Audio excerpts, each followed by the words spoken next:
Voilà, bonjour frères et sœurs et amis.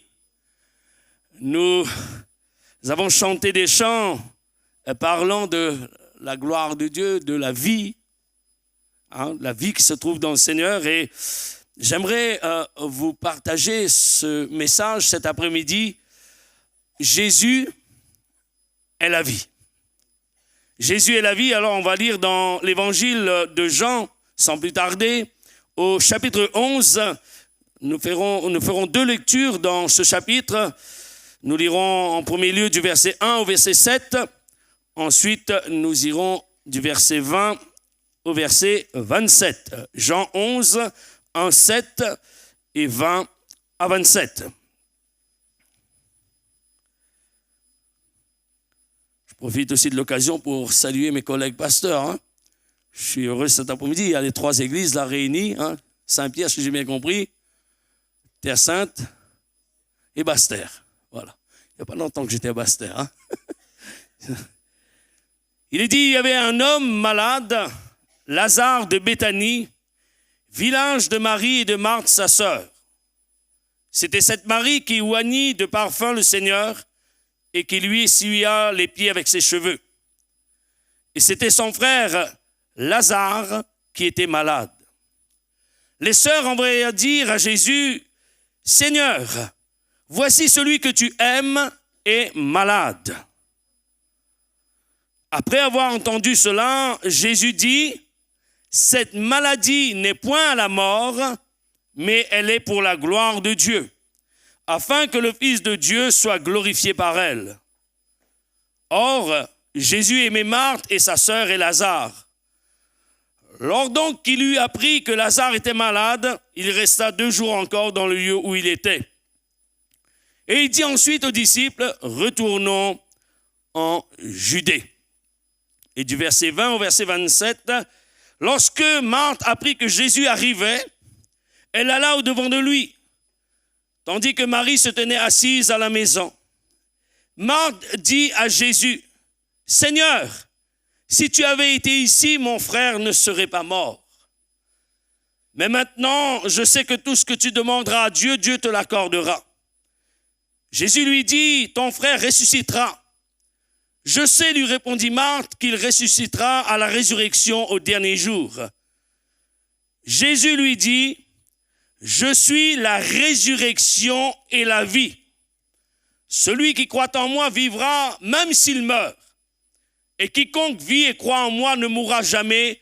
Crois-tu cela? » Elle lui dit, « Oui, Seigneur, je crois que tu es le Christ, le Fils de Dieu qui devait venir dans le monde. » Amen. Jésus est la résurrection et la vie, nous l'avons lu au verset 25. Jésus va dire ceci à Marthe, « Je suis la résurrection et la vie. Celui qui croit en moi vivra quand même il serait mort. » Une telle parole ne peut que sortir de la bouche du Seigneur. Croire que quelqu'un des morts est vivant, c'est quand même quelque chose d'étonnant. Allez, disons le mot, bizarre tout de même. D'annoncer que quelqu'un qui est mort, il est quand même vivant. Mais c'est une réalité. Parce que lorsqu'on donne son cœur à Jésus, lorsqu'on lui offre sa vie, ce que nous recevons en retour, ça s'appelle la vie éternelle. Et quand bien même on serait mort, quand bien même on nous enterrera dans un trou, quand bien même on nous amènera dans un cimetière, mais le fait de posséder la vie de Jésus en nous fait qu'on ne mourra jamais. Est-ce que tu crois cela? Jésus a posé la question à Marthe, crois-tu cela? Et Marthe connaît Jésus, sait qui est Jésus. Oui, oui. Elle le croit. Oui, Seigneur, je crois que tu es le Christ, le Fils de Dieu qui devait venir dans le monde. Non seulement Jésus donne la vie, mais il est lui-même la vie. Voici le témoignage d'un homme qui a fait l'expérience de cette vie. J'ai aimé ce témoignage, alors j'aimerais le partager avec vous. Voici ce que dit cet homme. « Je m'appelle Frédéric et je suis né dans le nord de la France. J'avais 12 ans lorsque mes parents ont divorcé, ce qui m'a profondément blessé. À partir de ce moment, j'ai commencé à faire de petites bêtises. Ça commence toujours comme cela, hein, les petites bêtises. Vol, mensonge, école buissonnière. À 16 ans environ, j'ai commencé à toucher à l'alcool et à la drogue. Et je me promenais souvent avec une arme à feu. Après l'armée, j'ai eu tellement de problèmes que je suis allé vivre en Belgique, espérant ainsi mettre de la distance entre ces problèmes et moi. Je continuais malgré tout à boire et à me droguer. Ayant fait la connaissance d'une femme, mère d'une petite fille, je me suis mis en ménage avec elle. N'arrêtant pas de boire et de me droguer, d'énormes problèmes m'ont conduit en prison. J'ai été accusé de coups et blessures volontaires, ayant entraîné la mort accidentellement. Condamné à 4 ans ferme, j'ai moisi 3 ans et demi sous les verrous. À ma sortie, je suis revenu vivre quelques mois chez mon frère en Alsace. C'est là, et à partir de ce moment, que j'ai rencontré des gens qui m'ont parlé de Dieu. Lors d'une tentative de suicide, ces personnes m'ont fait connaître de vrais chrétiens. Puis ils m'ont invité à passer le réveillon de Noël chez eux. Le lendemain jour de Noël, je suis retourné les voir et nous avons parlé tout l'après-midi des choses de Dieu. Le soir même, je les ai rappelés pour leur demander si je pouvais les accompagner à l'église le lendemain, dimanche. Depuis, j'y suis retourné tous les dimanches. Au début, j'étais jaloux de leur paix intérieure, mais rapidement, ils sont devenus ma famille. Plus on parlait de Dieu, et plus je désirais le connaître. Le Saint-Esprit a travaillé en moi. J'ai accepté l'amour de Jésus-Christ qui a donné sa vie pour moi sur la croix. Et il est aussi devenu le Sauveur et le Seigneur de ma vie. Depuis, j'ai arrêté la drogue et l'alcool. Je suis en train de combattre contre la cigarette. J'y arriverai avec l'aide de Dieu. Tout seul, j'en suis incapable. Je parviens même à parler sans problème de mon passé. Ayant demandé pardon à Dieu pour tous mes péchés, il me les a pardonnés. Jésus-Christ étant devenu mon sauveur, a changé ma vie. Après plusieurs années de rupture, j'ai pris la décision de revoir mes parents. Désormais, je sais que je suis sauvé, car en septembre, après mon baptême, j'ai effectué une erreur de manipulation de produits chimiques qui aurait dû exploser, mais rien ne s'est passé, car Dieu m'a protégé. Il m'aime comme je suis. Alors c'est lui qui pose cette question. Je pourrais aussi vous la poser en cet après-midi, mais c'est lui-même qui a posé cette question. Que représente Dieu pour vous? Et il répondra ceci. Pour moi, il est tout. À lui seul revient toute la gloire. Amen. J'ai aimé ce témoignage. Vous savez pourquoi j'ai aimé ce témoignage? Parce que c'est déjà un beau témoignage, parce que déjà ça nous prouve ce que Dieu peut faire dans une vie. Mais j'ai aimé ce témoignage parce que j'y m'y suis retrouvé. Je me dis, si tous les deux on était en face, si on parlerait de choses qu'on connaissait avant. Il parle de drogue, je pourrais parler de drogue. Il parle d'alcool, je pourrais parler d'alcool. Il parle d'une vie difficile, d'une vie dans la violence, je pourrais lui parler. Lorsque j'ai lu son témoignage, je me suis retrouvé parce que c'est mon propre témoignage. Peut-être des gens disent, « Wow, le pasteur !» Oui, il est devenu pasteur. Dieu a changé sa vie. Dieu a changé son cœur. Dieu a travaillé en lui, mais il n'était pas pasteur. Il était un homme vivant sans Dieu, sans Christ, sans espérance et sans but. C'était là le parcours de ma vie jusqu'à mes 25 ans. Et comme lui, qui a tenté de mettre fin à ses jours, moi-même j'ai tenté de mettre fin à mes jours à l'âge de 22 ans. J'ai voulu en finir avec la vie. Vous savez pourquoi? Parce que la vie ne m'apportait rien de bon. La vie pour moi était terrible. Je me levais, en tout cas depuis le jour où j'ai commencé, avec la drogue, avec l'alcool. Oui, aussi, j'étais fumeur de cigarettes. Il pouvait m'arriver d'aller jusqu'à 40 cigarettes par jour. Comptez, vous allez voir. Ça fait beaucoup, hein? Ça fait beaucoup et j'étais pris dans ces choses. Et à 22 ans, je me suis dit, la vie ne m'apporte rien de bon. Il n'y a rien de bon sur cette terre. Ça ne vaut pas la peine de vivre. Ça ne vaut pas la peine de rester sur cette terre. J'ai envie d'aller ailleurs, tellement que ma vie était une oppression sur cette terre. Tellement que c'était difficile. Et je me souviens ce jour-là, alors que j'étais tout seul à la maison. J'avais pensé mettre fin à mes jours, mais j'étais en métropole, j'ai pris le soin quand même d'aller appeler toute ma famille.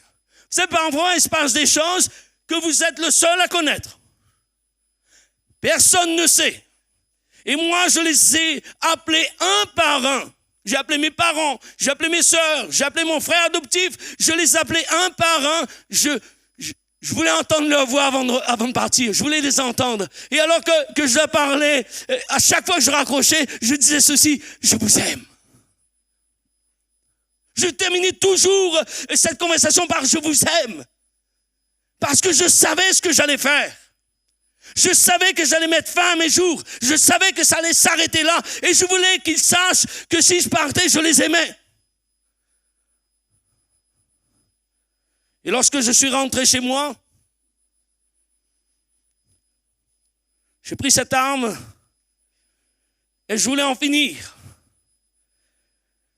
Mais gloire à Dieu, on a certainement du courage parfois, mais on peut manquer de courage. Parce qu'une petite voix intérieure, il m'a dit, fais-le, mais si tu te rates, tu vas crier, tu vas souffrir. Alors j'ai pensé ceci, celui qui veut mourir ne veut pas souffrir. À ce moment-là, je ne voulais pas souffrir. Et cette petite voix me dit, si tu te rates, si tu manques, alors tu vas souffrir et tu es seul dans cette maison. Je pense savoir de quelle voix il s'agissait. Aujourd'hui, je peux le dire. Et je me souviens, ayant lâché cette arme, je suis tombé à genoux. J'ai pleuré toutes les larmes de mon corps. Et j'ai fait cette prière. Et j'ai dit à Dieu, mon Dieu, si tu existes, sors-moi de là. Vous savez ce que j'ai rajouté? Et je te servirai. Quand même drôle de manière de s'approcher de Dieu tout de même. Drôle de manière de parler à Dieu. Lui disant, sors-moi de là, ben ça aurait pu, sors-moi de là, ça s'était mis, et je te servirai. Certainement, dans mon malheur, j'étais en train de prophétiser peut-être, certainement, et je te servirai. Et vous savez quoi, j'ai envie de vous dire, Dieu, comme pour Frédéric, a entendu la détresse de mon cœur. Et j'avais demandé à Dieu des choses précises. Vous savez, vous pouvez être précis avec Dieu. Si vous voulez voir si Dieu existe comme moi, j'ai demandé à Dieu, est-ce que tu existes? Alors parfois, nous chrétiens bien intentionnés, vous savez, nous qui connaissons Dieu, nous savons que Dieu existe. Alors si on entend cela de la bouche d'un inconverti, on est un peu offusqué, nous. Mais qu'est-ce qu'il est en train de dire là? Mais oui, Dieu existe. Oui, pour toi qui connais Dieu, heureusement que tu déclares que Dieu existe. Mais lui ne le connaît pas encore. Et il doit faire sa propre expérience. Et Dieu ne m'en a pas tenu rigueur. Il n'a pas dit, hey, Yannick, attends. T'as dit quoi, si tu existes? Non. Dieu a entendu la détresse de mon cœur. Comme pour Frédéric. Et cette chose que je vais demander, j'aurais pu après me dire, c'est le hasard. Mais le hasard n'existe pas. J'ai vu là la main de Dieu. Et par la suite, je me suis engagé dans les eaux du baptême. Comme cet après-midi, des cœurs vont s'engager parce qu'ils ont compris que Jésus est le Sauveur. Et Jésus ne nous sauve pas parce que nous sommes meilleurs. J'étais meilleur que personne et je peux vous dire peut-être qu'en ce temps-là, j'étais dans les pires. À cause de ma vie, j'étais peut-être dans les pires. Mais le Seigneur a vu le cri de mon cœur, ce désespoir.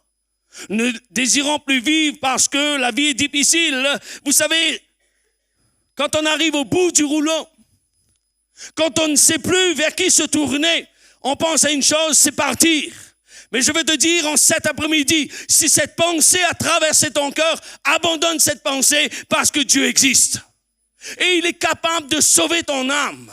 Il est capable de te sauver. Il est capable de t'accorder le salut.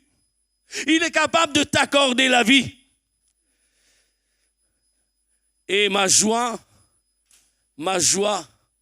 était grande lorsque il me semblait demander à Dieu une meilleure vie ici-bas. Sincèrement, honnêtement, lorsque j'ai demandé à Dieu, si tu existes, sors-moi de là. Moi, je pensais à une vie meilleure ici-bas. À quelque chose qui me tienne là et puis que je sois mieux. Et je ne savais pas que Dieu allait faire au-delà. Dans l'Épître aux Éphésiens, au chapitre 3, verset 20, il est dit qu'il est capable de nous donner au-delà de ce que nous lui demandons ou pensons. À lui soit la gloire. Et il m'a donné au-delà parce que moi, j'ai lui demandé une meilleure vie ici-bas, mais il m'a dit, moi, j'ai mieux à te donner, c'est la vie de là-haut. Et en Dieu, tu peux avoir un but et une espérance déjà ici-bas. Dieu est celui en Jésus qui peut sauver ton cœur et t'accorder cette vie qui se trouve en lui. Que représente Dieu pour vous? Qui est Dieu? Qui est Jésus? Si tu as déjà entendu parler de Jésus, comment vois-tu Jésus? Pas le Jésus de la religion, hein? Vous savez, le Jésus de la religion, je dis, hein, toute religion confondue, lorsqu'on parle de Jésus, c'est le petit enfant. Celui qui est dans une crèche. Oh, il a été aussi parfois plus loin que la crèche, mais il est resté sur une croix. Mais le Jésus dont je te parle cet après-midi, c'est vrai qu'il est né. Il a eu une vie. À 30 ans, il a commencé son ministère, qui a duré environ 3 ans et demi. Ensuite, il est allé jusqu'à la croix. De la croix, il a été jusqu'au tombeau. Et du tombeau, il est ressuscité. Parce que la parole de Dieu nous dit, la mort n'a pas pu le retenir, car il est le prince de la vie. La mort n'a pas pu retenir. La mort, parfois, veut nous tenir. Mais si on se tourne vers le Seigneur, il nous communique la vie. Veux-tu en cet après-midi dire au Seigneur, Seigneur, c'est vrai, ma vie elle est misérable, ma vie elle est bien basse et j'ai envie de te faire confiance et fais confiance au Seigneur, confie-lui toute ta vie. Je me souviens, moi-même n'y arrivant plus, ce que j'ai fait, je lui ai dit, je te donne ma vie, prends ma vie, fais-en ce que tu veux. Ça a pris le temps. Attention, parce que là, je vous parle comme ça, vous allez dire, oh là, le Seigneur fait ça, tac, tac. Cette année, il y aura 27 ans que j'ai donné ma vie au Seigneur. Et peut-être il y en a qui disent, mais il a quel âge? Je ne vous dirai pas mon âge, mais j'avais 25 ans. Allez, faites des mathématiques maintenant.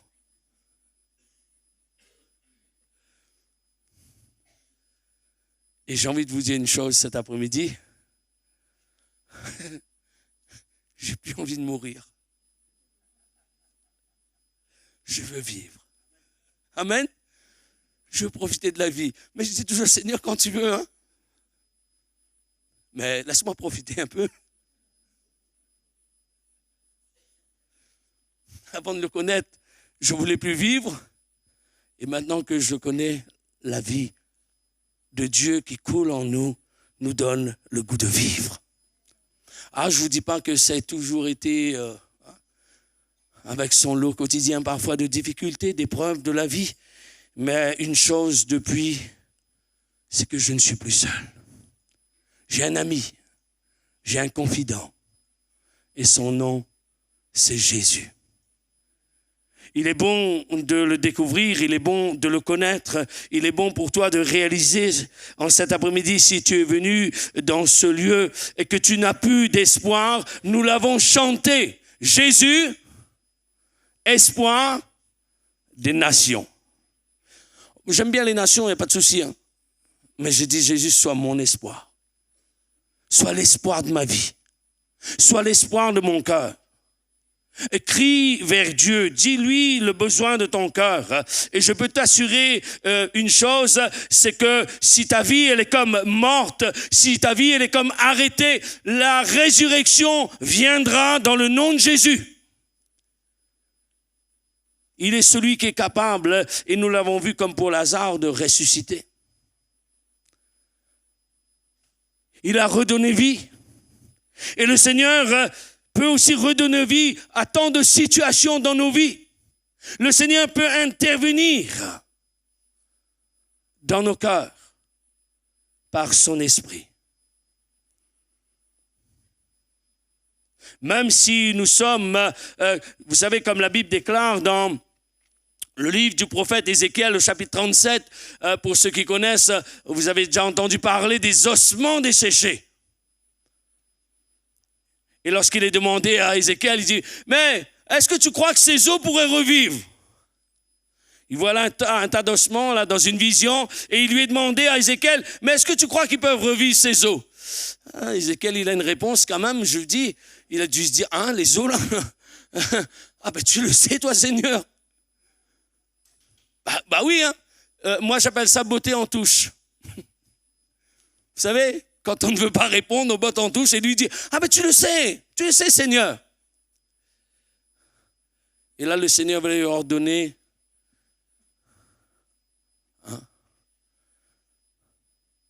ainsi parle le Seigneur, dit à l'Esprit. Et nous savons que ces os desséchés vont se rassembler, vont former des corps, et ce corps sera comme une armée. Mais ce n'est pas encore la vie.